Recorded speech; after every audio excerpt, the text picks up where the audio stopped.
नमस्कार सगळ्यांना, welcome all. Shri Swami Samarth. So काल आपण अफर्मेशन पाहिलं, पण अफर्मेशन आपलं इन डिटेलमध्ये झालं नाही. सो आता आपण एक्झॅक्टली अफर्मेशन कशा प्रकारे द्यायचं त्याबद्दल जाणून घेऊया. सो आहात सगळे इंटरेस्टेड? आणि मला एकदा एनर्जी दाखवा तुमची सगळ्यांची, कारण तुमच्या सगळ्यांची एनर्जी बघितल्यानंतर मला फार छान वाटतं. Yes, thank you, thank you so much. Okay, चलो स्टार्ट करूया. Yes, thank you so much. Yes, thank you so much. माझ्याकडून ज्यांचे ज्यांचे व्हिडिओ ऑन आहेत त्या सगळ्यांना माझ्याकडून खूप छान एनर्जी आज जाओ.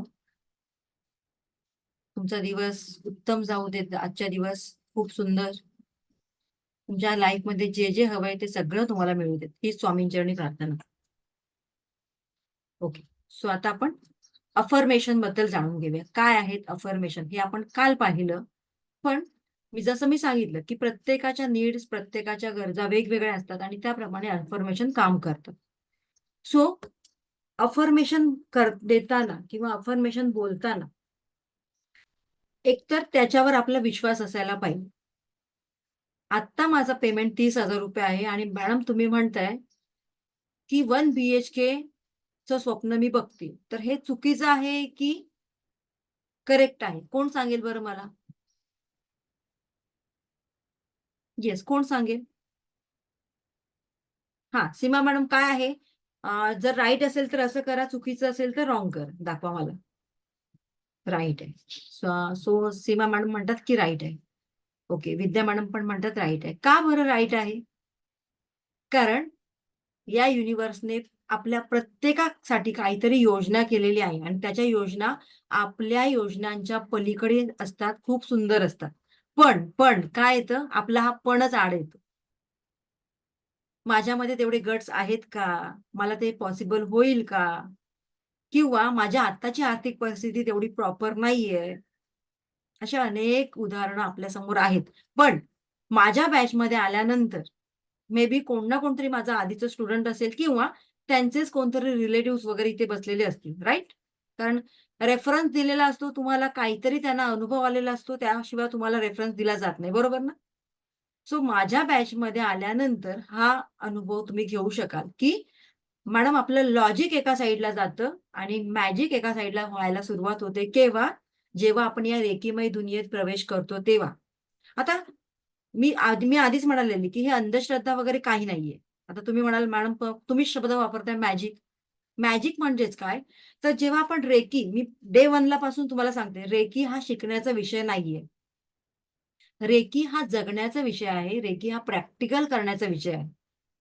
सो जेवढं तुम्ही प्रॅक्टिकल कराल, प्रॅक्टिकली जगाल, तेवढे तुम्हाला तुमच्या डे टू डे लाईफमध्ये रिझल्ट मिळणार आहे. तुमच्या आयुष्यामध्ये, तुमच्या जीवनामध्ये मॅजिक होणार आहे. क्लिअर आहे? सो मॅजिक कोणाच्या बाबतीत होतात? ज्यांचा मनापासून ट्रस्ट असतो. ज्यांच्या मनामध्ये एखाद्या गोष्टीबद्दल 19-20 नसतो. एखादं व्रत तुम्हाला करायला सांगितलं, तर मला सांगा, तर ते व्रत तुम्ही नावाला केलात, तर त्याचे रिझल्ट मिळणार आहेत का? फलाना व्यक्तीने सांगितलेत म्हणून करायचं म्हणून करतील. No, you will not get any result. But जर ते तुम्ही तुमचं इनर, आपल्या प्रत्येकामध्ये एक इनर व्हॉइस असतो. आपल्या प्रत्येकामध्ये एक सिक्स्थ सेन्स असतो. त्याला म्हणतात इंट्युशन्स. ते आपल्याला आतून सांगत असतं, की कर. आपण हे करून बघूया. मे बी याचे रिझल्ट चांगले मिळतील. मग तेव्हा कुठेतरी आपल्या आयुष्यामध्ये त्या गोष्टी व्हायला लागतात, घडायला लागतात. कारण आपला आतला आवाज आपल्याला कधीच धोका देत नाही, कधीच फसवत नाही. बरोबर ना?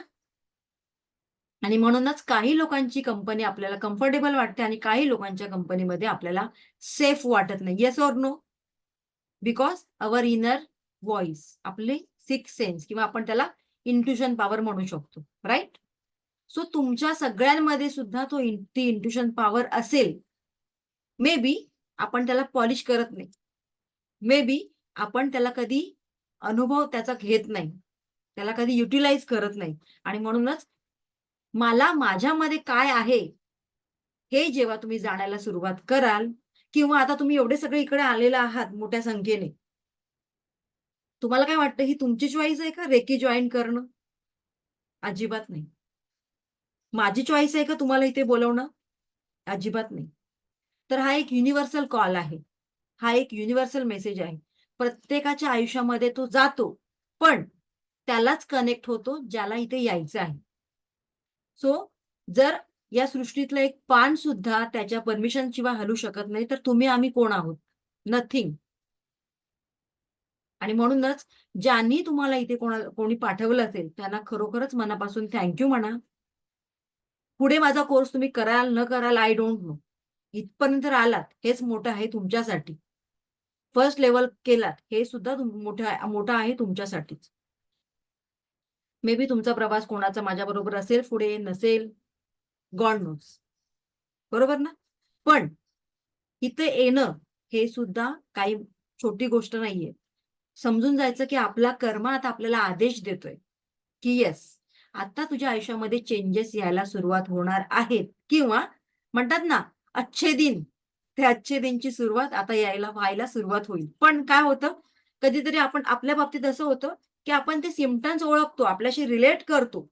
पण मे बी मला वेळ नाहीये. मॅनेज होईल का? मला जमेल का? असे एक ना अनेक 19-20 प्रश्न आपल्या मनामध्ये निर्माण होतात आणि परत त्या एनर्जीपासून आपण डिस्कनेक्ट होतो. म्हणजेच काय? तर परमेश्वर सगळ्यांना मेसेज पाठवतो. ज्या लोकांना इकडे यायचंय त्या प्रत्येकाला मेसेज पाठवतो. पण आपली तेवढी बुद्धिमत्ता असायला पाहिजे, की त्या मेसेजला ओळखता आलं पाहिजे, की मी लेट गो करू, की मी आतमध्ये एंट्री करू? सो हा तुमचा प्रश्न असणार आहे. आता आपण अफर्मेशनवर येऊया आपल्या. काय अफर्मेशन काम करतं? जसं मी सांगितलं, की या युनिव्हर्समध्ये प्रचूर मात्रामध्ये सगळ्यांसाठी सर्व काही आहे. आपली मानसिकता ठरवते आपल्याला किती पाहिजे. अहो, तुमच्या नशिबात भरभरून लिहिलेलं असेल, पण आपण मागताना काय आपली संकुचित प्रवृत्ती असते. Why? Because we are from middle class family. बरोबर ना? नक्कीच तुमच्या कानावर हे शब्द आलेले असतील लहानपणी, की श्रीमंत लोकांची मुलं बिघडलेली असतात.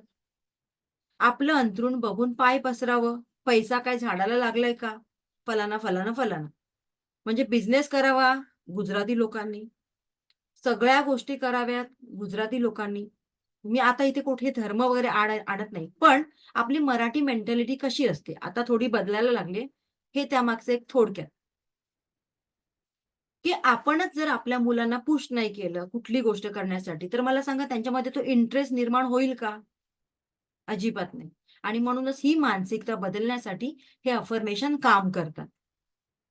जसं की मी सांगितलं, की युनिव्हर्समध्ये भरपूर त्या गोष्टी आहेत. फक्त मागा तुम्ही. आस, मागा. फील करा, की तुम्हाला ते मिळालंय आणि बिलीव्ह करा, की येस, तुमचा एवढा विश्वास असायला पाहिजे, की तुम्हाला ती गोष्ट मिळालेलीच आहे. पण होतं काय, आपले व्हायब्रेशन आणि आपलं थिंकिंग कुठेतरी मिसमॅच होतं आणि त्या गोष्टी आपल्यापासून दूर राहतात. येतात, जवळ-जवळ येतात आणि परत तिथे तुमचे व्हायब्रेशन आड येतात आणि पुन्हा त्या गोष्टी तुमच्यापासून दूर जातात. म्हणजेच थोडक्यात हातातोंडाशी आलेला घास आपला निघून जातो. हा अनुभव नक्कीच तुम्ही तुमच्या बाबतीत घेतला असेल. ही गोष्ट मी करू की नको, करू की नको? करता, पण तरी सुद्धा माइंड डाउटफुल असतं. होईल का? हा नवीन बिझनेस चालू केलाय, होईल का? होईल का? नाही सक्सेस नाही झाला तर लोक काय म्हणतील? सगळ्यात मोठा रोग, क्या कहेंगे लोग? सो ही मानसिकता आपल्याला आता बदलणं फार, फार गरजेचं आहे. सो यासाठी सगळे तयार आहात का? असाल तर मला एक हँड दाखवायचंय तुमचं. Yes. Thank you so much. So त्यासाठी आपल्याला काय करायचंय? सकाळी उठल्यानंतर जेव्हा तुमचा मूड चांगला असतो बघा, माझं व्यवस्थित ऐका आता. जेव्हा तुमचा मूड चांगला असतो तेव्हा. आपला मूड रोजच चांगला असतो का? नाही. कधी-कधी चांगला असतो. आपण मास्टरपीस आहोत. बरोबर ना? तेव्हा कधीतरी मूड चांगला असतो, कधीतरी नवऱ्याशी बिनसलेलं असतं, कधीतरी मुलांबरोबर बिनसलेलं असतं. पण या सगळ्या गोष्टी होऊन सुद्धा आपल्याला आपली मानसिकता, आपला मूड स्विंग करता आला पाहिजे. तो कसा? ठीक आहे, आता झालं थोडा वेळ भांडण माझ्या नवऱ्याबरोबर. पण पुन्हा एक 15 ते 20 मिनिटानंतर किंवा मॅक्सिमम 1 तासानंतर आपल्याला आपला मूड चांगला करता आला पाहिजे, ठीक करता आला पाहिजे. का बरं? कारण ज्या मूडमध्ये तुम्ही आता असाल, आत्ताची तुमची कंडिशन काय आहे रिसेंट, त्यावर बाकी सगळ्या गोष्टी मॅटर करतात. मग सकाळी बघा उठल्यानंतर तुम्हाला मे बी ठेच लागते कुठेतरी पलंगाची, सोफ्याची. तुम्ही मनातल्या मनात म्हणता, "अरे, आजचा दिवसच खराब आहे. कोणाचं तोंड बघितलं काय माहीत." कोणाचं तोंड नाही बघितलं, तुमची मानसिकता तुम्ही बदलून बघा. आणि मग दिवसभर तुमच्या बाबतीत त्याच घटना घडतात. याचाच अर्थ ही परिस्थिती आपणच आपल्यावर ओढावून घेतलेली असते. Yes or no? मग आता काय करायचं? तर सकाळी उठल्यानंतर पहिलं ग्रॅटिट्यूड तर करायचं आपल्याला. परमेश्वराला थँक यू म्हणायचे. Thank you so much for this beautiful day. किती आहेत आपल्यापैकी जे ही सकाळची अर्ली मॉर्निंग बघतात का? नाही. एक्झिट घेतात. बरोबर ना? जगाचा निरोप घेतात. आणि या परमेश्वराने हे फ्री ऑफ चार्ज आपल्याला सगळं दिलंय. आणि जेवढं फ्री ऑफ चार्ज दिलेलं आहे, त्याची व्हॅल्यू 0 असते. आणि म्हणूनच मी रेकी लेव्हल 1 सुद्धा तुम्हाला फ्री ऑफ चार्ज दिलाय का? नाही.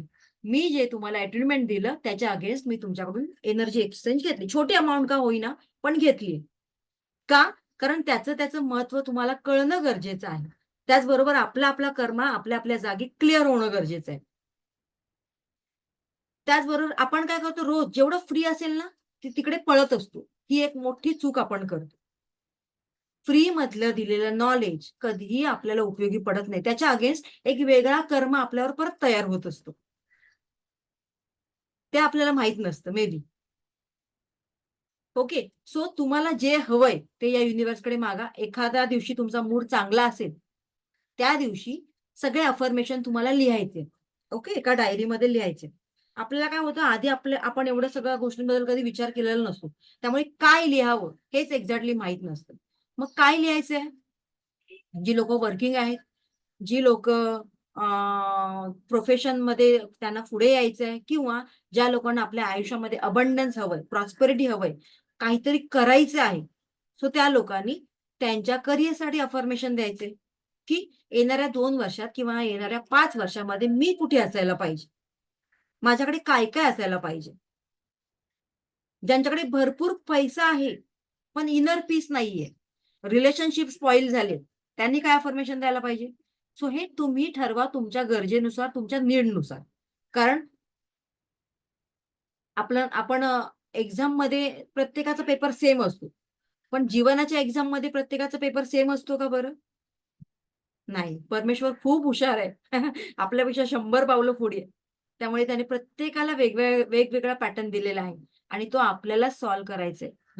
दुसऱ्याचा कोणाचाही इंटरफिअरन्स तिकडे चालणार नाही. म्हणूनच जे तुमच्या गरजा आहेत आता किंवा जे तुम्हाला हवंय त्याबद्दल पहिलं लिहा. एक रफ पेजमध्ये तुम्ही लिहा. फायनल झाल्या सुरुवातीला फक्त 5 अफर्मेशन घ्या. ते का 5 ते पण मी सांगेन तुम्हाला. फक्त 5च घ्या. की ज्या येणाऱ्या 6 महिन्यामध्ये किंवा येणाऱ्या वर्षामध्ये तुम्हाला पूर्ण करायचे. फॉर एक्झाम्पल बघा, मुंबईमध्ये या मेट्रो सिटीमध्ये प्रत्येकाला वाटतं माझं स्वतःचं एक घर असावं. घर झालं, की माझ्या घरासमोर एक छान गाडी असावी. गाडी झाली, की त्या गाडीमध्ये बसण्यासाठी एक छान गर्लफ्रेंड किंवा एखादी छान बायको असावी. बरोबर ना? मग हे आपल्या आकांक्षा, इच्छा वाढत जातात. मग त्यानुसार तुम्हाला डिसाईड करायचं, की मला नक्की काय पाहिजे आणि कधी पाहिजे. Exactly what I want and when, केव्हा? एक डेडलाईन देऊन टाका. 2024 मध्ये की 2025 मध्ये. मग 2024 मध्ये असेल तर कुठल्या महिन्यात? आता घर घेणं एवढं सोपं नाही ना. जसं मी म्हणालीये युनिव्हर्स आपल्याला द्यायला तयार असतो. पण आपली सुद्धा कुठेतरी तयारी थोडीफार असणं गरजेचं आहे ना. युनिव्हर्स तुम्हाला कधी देईल, कुठल्या मार्गाने देईल, आय डोंट नो. कारण म्हणतात ना त्याचे चमत्कार त्यालाच माहीत. त्याचा विचार आपण दूरवर सुद्धा करू शकत नाही. तो तो कुठल्या मार्गाने देईल. पण जर तुमची तयारी असेल, मनाची इच्छाशक्ती खूप ग्रेट असेल, तर मात्र या गोष्टी तुम्हाला आपोआप तुमच्या आयुष्यामध्ये अपॉर्च्युनिटीज म्हणा, ती माणसं म्हणा, त्या संधी, ते प्रसंग तुमच्या आयुष्यामध्ये यायला सुरुवात होतील. आता काय झालंय आपण आपण ह्या सगळ्या गोष्टींमध्ये अडकलोय, स्ट्रक झालोय. बिकॉज आपले चक्रास बॅलन्स नाहीये. पण जेव्हा आपले हे चक्रास बॅलन्स व्हायला लागतात, जेव्हा आपल्याला या रेकीमध्ये आपण प्रवेश करतो, आपण रेकीमय होतो, तेव्हा आपोआपच आपल्याला या सगळ्या गोष्टी आपल्या आयुष्यामध्ये यायला सुरुवात होतात. फक्त त्या ओळखणं आपल्या हातात आहे. त्या इनकॅश करणं आपल्या हातात आहे. कारण परमेश्वर आपल्याला मदत करतो आपल्या कठीण प्रसंगामध्ये. म्हणून तो समोर प्रत्यक्षात येतो का आपल्या? नाही. तो कुठल्या ना कुठल्यातरी मनुष्य रूपामध्ये आपल्या समोर येतो. त्याला ओळखणं त्यावेळेला फार गरजेचं आहे. इथपर्यंत क्लिअर आहे? सो तुमचा एखाद्या दिवशी मूड चांगला असेल, तेव्हा ते अफर्मेशन लिहायचे. एक अफर्मेशन 3 वेळा लिहून घ्या. एक अफर्मेशन 3 वेळा.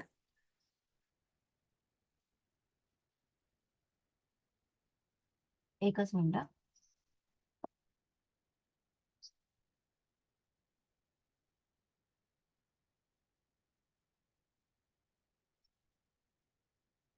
एकच मिनिट, एकच मिनिट.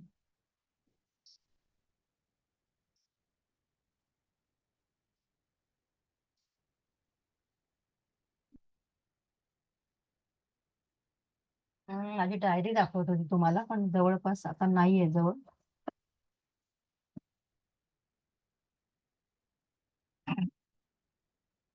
ओके.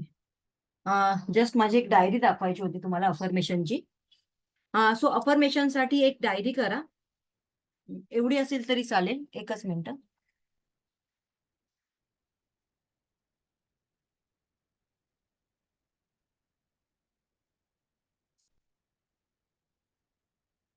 एवढी डायरी असेल तरी चालेल. पण ट्राय करा की ती येलो पेजेसची असायला पाहिजे. Yellow pages. आणि अफर्मेशन लिहायचं कुठल्या पेनाने? रेड किंवा ग्रीन. आणि त्या डायरीवर नाव लिहा माय अफर्मेशन बुक. म्हणजे तुम्हाला तुमचेच व्हायब्रेशन त्या डायरीला मिळतील. अफर्मेशन केव्हा लिहायचे तुम्हाला?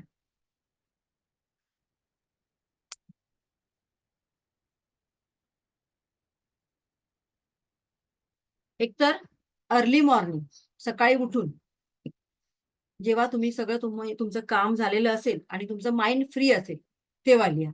पण तुमचा मूड चांगला असायला पाहिजे, तुम्ही आनंदात असायला पाहिजे, त्या दिवशी तुम्हाला ते लिहायचे. आधी रफ पेजवर लिहा. फायनल झाले की ते मग अफर्मेशन फायनल करून तुमच्या डायरीमध्ये मेन्शन करा. एक अफर्मेशन 3 वेळा. तुमच्या अफर्मेशन मध्ये सॅड वर्ड्स नको, हॅपी वर्ड्स असायला पाहिजे. ते आता मी पुढे सांगेन तुम्हाला. ओके. त्यानंतर एक अफर्मेशन तुम्हाला 3 वेळा लिहायचे. एकतर सकाळी किंवा रात्री झोपायच्या आधी. ते तुम्ही डिसाईड करा की तुम्ही कुठल्या वेळेला अगदी फ्री असता, फ्री माइंड असतं तुमचं. ठीक आहे. आता काय करायचंय, ज्या दिवशी तुम्ही खूप खुश असता त्याच दिवशी आपला मोबाईल घ्यायचा आणि मोबाईलमध्ये आपले हे अफर्मेशन सगळे रेकॉर्ड करायचे. का बरं? कारण जेव्हा आपण खुश असतो तेव्हा ते व्हायब्रेशन, तो आवाज रेकॉर्ड होतो, ज्याच्यामध्ये चांगले वाइब्स असतात. क्लिअर?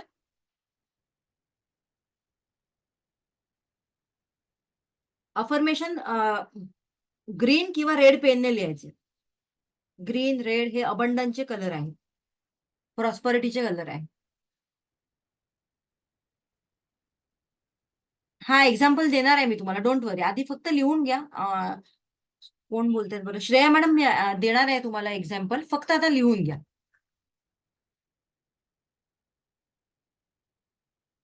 ओके. नवऱ्याची एक्झाम आहे तुमच्या, सांगते मी सगळं, डोंट वरी. नवऱ्याच्या एक्झामसाठी बायका काय काय करतात ना. ठीक आहे, सांगते सांगते, डोंट वरी.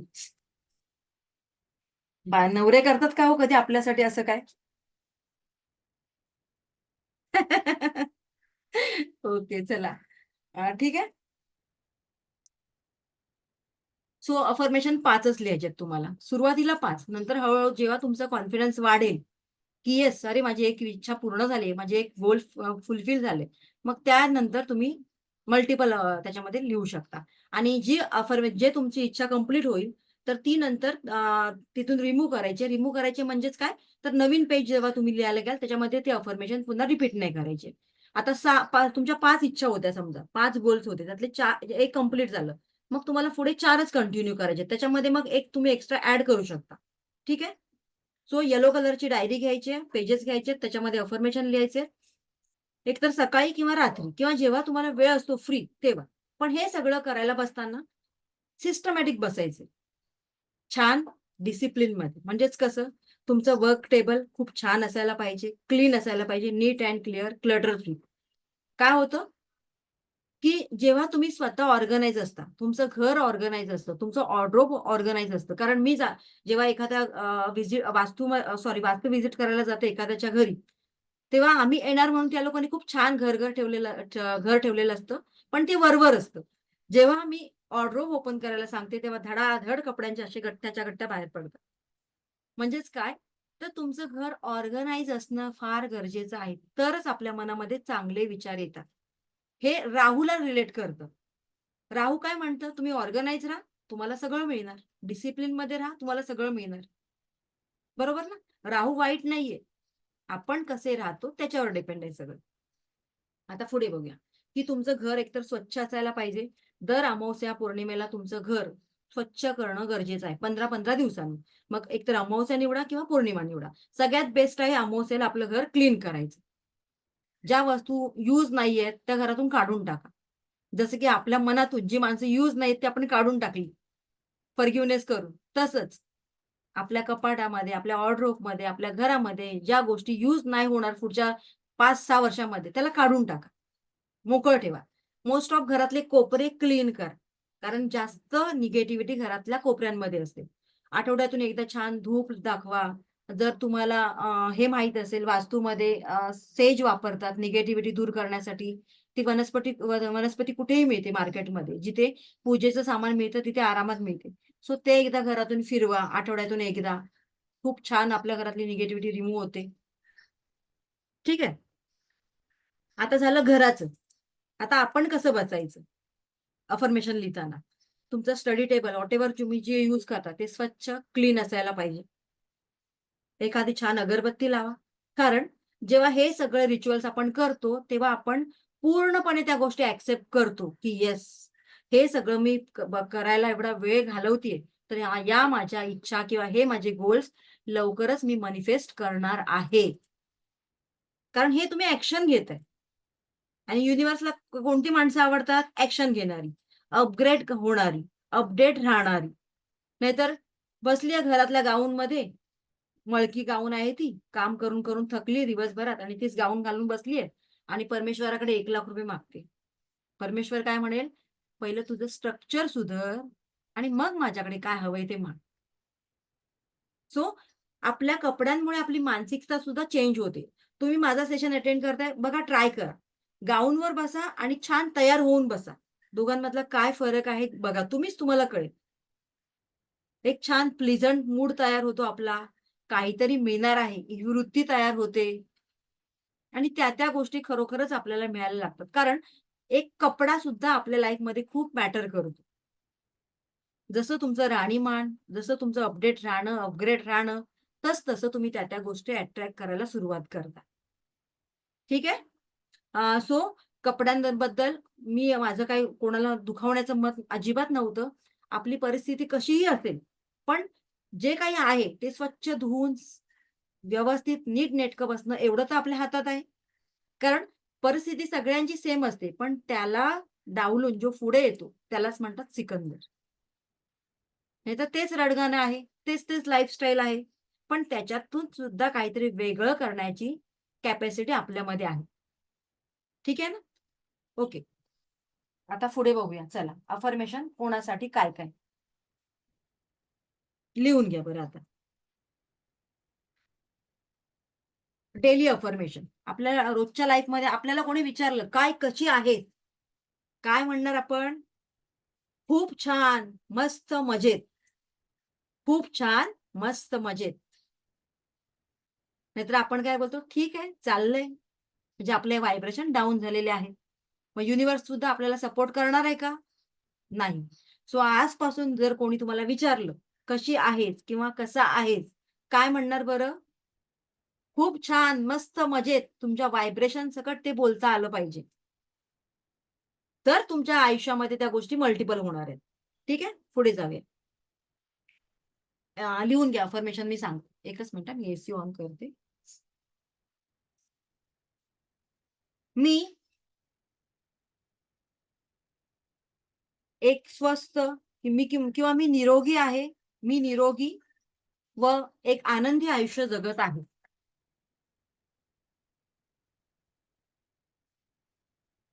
मी निरोगी व आनंदी आयुष्य जगत आहे.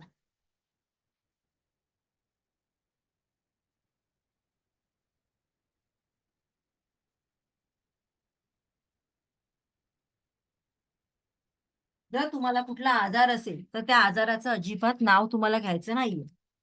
जसं की काल आपण हिलिंग पाहिलं.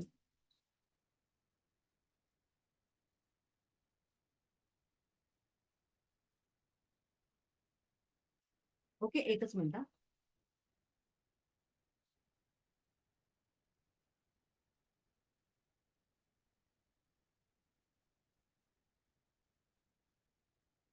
हा, आता तुमच्या फॅमिलीमध्ये डिस्प्यूट्स असतील, कारण आपण सगळ्यांना जरी जमवून घेतलं तरी सगळ्यांचं आपल्याबरोबर पटणं गरजेचं आहे.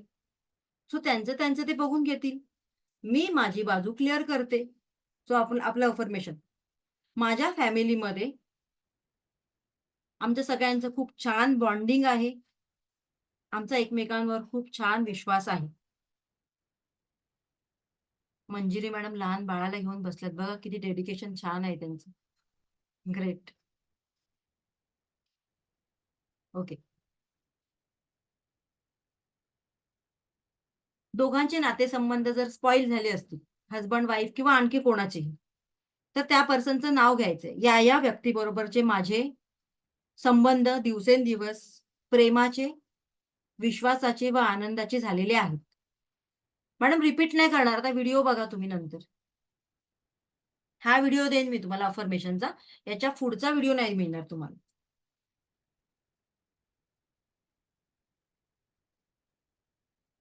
मी माझ्या जीवनात रोज मी माझ्या जीवनात रोज प्रगती करीत आहे. हे डेली अफर्मेशन झाले आपले, ठीक आहे. आता पुढे थोडंसं फास्ट, आता मुलांसाठी. माझा मुलगा किंवा मुलगी, जसं की मॅडम तुम्ही म्हणालात माझे मिस्टर एक्झाम देत आहेत, मग तुम्ही तुमच्या मिस्टरांचं नाव लिहायचे. माझ्या हसबंडची ही एक्झाम आहे, त्या एक्झाम मध्ये ते विशेष गुणवत्तेसह आरामात पास झालेले आहेत किंवा त्यांचं सिलेक्शन झालेलं आहे. दिव्य रेकी शक्तीच्या कृपेमुळे त्यांचं सिलेक्शन झालेलं आहे. आता तुम्हाला सांगते, ज्यांची मुलं शिक्षणासाठी आहेत, शिक्षणाचे आहेत, शिकतायत त्यांच्यासाठी. माझा मुलगा किंवा मुलगी त्या परीक्षेचं नाव लिहायचं. या एक्झाम मध्ये विशेष प्रावीण्य मिळून मग पर्सेंटेज टाका तिथे. किती पर्सेंटेज तुम्ही एक्सपेक्ट करता.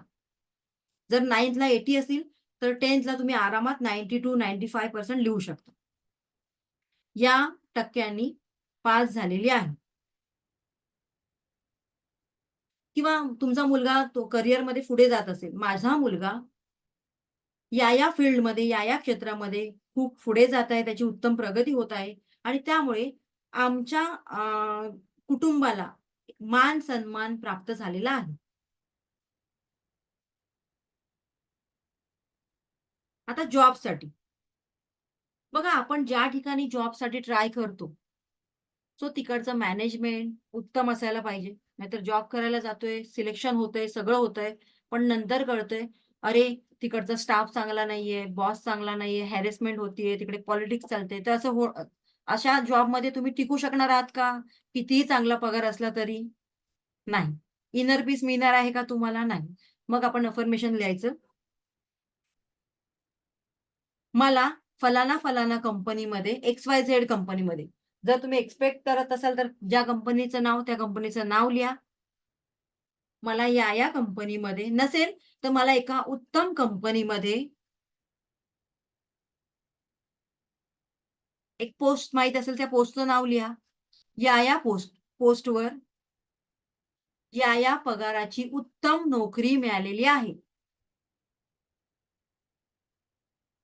तिकडचं मॅनेजमेंट, तिकडचं स्टाफ उत्तम असून दिवसेंदिवस माझी प्रगती होत आहे. हेच तुम्ही तुमच्या मुलांसाठी सुद्धा लिहू शकता. सो अफर्मेशन लिहिताना शब्दांची जुळवाजुळव उत्तम करणं गरजेचं आहे. अफर्मेशन ज्या तुम्हाला योग्य वाटतात, त्या तुम्ही तुमच्या गरजेनुसार लिहायचे आहेत. त्याच्यामध्ये चांगले वर्ड्स यायला पाहिजे, हॅपी वर्ड्स यायला पाहिजे. आता मुलाच्या पुढच्या करिअरसाठी, माझा मुलगा जगातील नामांकित कंपनीमध्ये मोठ्या पोस्टवर, त्या पोस्टचं नाव माहीत असेल तर नाव लिहा. मोठ्या पोस्टवर अत्यंत यशस्वीपणे काम करीत आहे. जो तुम्ही बिझनेस स्टार्ट करायला घेतलाय, माझ्या मुलाने XYZ त्याचं नाव असेल ते घ्यायचं. हा बिझनेस स्टार्ट केलेला आहे, सुरू केलेला आहे आणि दर महिना त्या बिझनेसमधून तो एवढं-एवढं अर्निंग घेत आहे. दिवसेंदिवस त्याची तिथे प्रगती होत आहे. जसं की माझं अफर्मेशन काय आहे? की मला या वर्षामध्ये जवळजवळ आता 10,000 लोकांपर्यंत पोहोचायचंय रेकीद्वारे. बरोबर ना? सो मी माझ्या अफर्मेशन मध्ये काय टाकणार? मी रेकीच्या माध्यमातून 10,000 लोकांपर्यंत सहज आणि आनंदाने पोहोचलेली आहे. झालं. सहज शब्द आला म्हणजे मला तिथे काही प्रॉब्लेम क्रिएट होणार का? नाही. आनंद हा शब्द आला म्हणजे मी ज्यांना शिकवणार आहे किंवा शिकवते, तर त्यांना सुद्धा त्याच्यातून रिझल्ट मिळणार आहे. म्हणून ते माझ्याकडे येतायत. बरोबर ना? सो दोन्ही नीड्स कंप्लीट होतायत. सो अशा प्रकारच्या तुमच्या अफर्मेशन असायला पाहिजे. आता घर घ्यायचंय तुम्हाला. या वर्षामध्ये आता लगेच 2024 मध्ये पॉसिबल नाहीये. मग 2025 किंवा 2026. 2025 मध्ये जानेवारी किंवा फेब्रुवारीमध्ये या तारखेला मी माझ्या स्वतःच्या घरामध्ये गृहप्रवेश केलेला आहे. And I am so happy. That's it. किंवा we are so happy. Car. मग कार कुठली पाहिजे? तिचा ब्रँड कोणता आहे? तिचा कुठला कलर तुम्हाला पाहिजे? त्याच्यामध्ये काय-काय फीचर्स आहेत, हे सगळं तुम्ही बघायचंय आणि मग ही कार या वर्षामध्ये, या महिन्यामध्ये माझ्या घरासमोर उभी राहिलेली आहे. And that's why I am so happy. Clear आहे आता सगळं? येस. ऑल क्लिअर की काय प्रॉब्लेम आहे? Rekha Patil madam, thank you so much. मला एवढं खास बरं नाहीये, पण तरी पण मी आज बोलतेय. हीलिंग चालू आहे माझं. अफर्मेशन दिलं होतं माझं आजचं सेशन छान जाऊ दे. ओके. क्लिअर आहे? चला पुढे जाऊया आपण.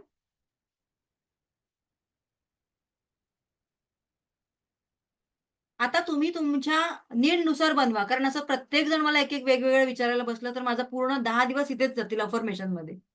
ठीक आहे? तुमच्या नीडनुसार आता ते बनवा अफर्मेशन.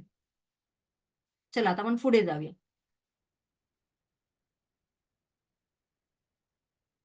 हां. आता इकडे लक्ष द्या. आता चॅट बॉक्समध्ये मेसेज मी बघत नाहीये, इकडे लक्ष द्या. सो अफर्मेशनचे काय बेनिफिट्स तुम्हाला मिळतात? Motivate you to work on your goals. तुमच्या गोल्ससाठी अफर्मेशन तुम्हाला पळवतात. का माहितीये पळवतात? कारण आपला फोकस क्लिअर होतो. अजूनपर्यंत आपण फोकस नव्हतो. मला काय हवंय? आता आपण क्लिअर झाले, आपला फोकस क्लिअर झाले. त्यामुळे सकाळी उठताना आपल्या मनामध्ये हा प्रश्न येत नाही, की आता मी काय करू? काय करण्यासाठी किंवा ती धावपळ करण्यासाठी आता आपल्याकडे एक मार्ग आहे. बरोबर ना? जो यापूर्वी आता आपल्याकडे नव्हता काही, तर पण आता आहे. आता मला ही माझी इच्छा पूर्ण करायची आहे आणि त्यासाठी मला पळायचंय. ठीक आहे? सेकंड, अफर्मेशन जेव्हा तुम्ही लिहिता, तेव्हा या युनिव्हर्सला तुम्ही एक मेसेज सेंड करत असता आणि या मेसेजमध्ये पॉवरफुल वर्ड्स असतात आणि त्यामुळे ते तुमचं अफर्मेशन कंप्लीट होण्यासाठी युनिव्हर्स सुद्धा तुम्हाला मदत करतं. तुमच्या गोल्सपर्यंत पोहोचण्यासाठी युनिव्हर्स तुम्हाला हेल्प करतं. जे काही तुमच्या माइंडमध्ये निगेटिव्ह थॉट्स आहेत, निगेटिव्ह पॅटर्न आहेत, तर ते सगळं ब्रेक व्हायला मदत होते. तुम्ही तुमच्या सबकॉन्शियस माइंडला काही तुमचे जे विश आहेत, त्या फुलफिल करण्यासाठी मेसेज पाठवत असता आणि त्यामुळे या सगळ्यातून तुमचा कॉन्फिडन्स वाढतो आणि ऑटोमॅटिकली तुमच्यामध्ये पॉझिटिव्ह चेंजेस व्हायला सुरुवात होतात. इथपर्यंत क्लिअर आहे? असेल तर मला एक थंब दाखवायचा आहे. ओके. सो आजचा अफर्मेशनचा सेशन आवडला सगळ्यांना? आवडला असेल, तर असे 2 हात दाखवलात तर मला छान वाटेल. Thank you so much. Yes, thank so much. आणि नुसतं ऐकू नका, तर त्याचं इम्प्लिमेंट करा तुमच्या आयुष्यामध्ये. ठीक आहे ना? कारण या प्रवासामध्ये माझ्याबरोबर कोण येणार आहेत मला माहीत नाही. सो जेवढं आहे तुम्हाला मिळालंय, तेवढं इम्प्लिमेंट करा. कारण मी पुन्हा सांगते, रेकी शिकण्याचा विषय नाही, रेकी जगण्याचा विषय आहे. सो रेकीमय व्हा, रेकीतून जगा. जगा आणि जगू द्या. बरोबर ना? चला आता आपण पुढे जाऊया. ओके. हा सेशन इथे मी एंड करते आणि पुढचा सेशन वेगळा रेकॉर्डिंग करते. ठीक आहे? So so much. I hope की अफर्मेशन तुम्हाला आता खूप छान पद्धतीने समजले असतील आणि तुम्ही त्याच्यावर आता इम्प्लिमेंट कराल. Okay? Thank you so much.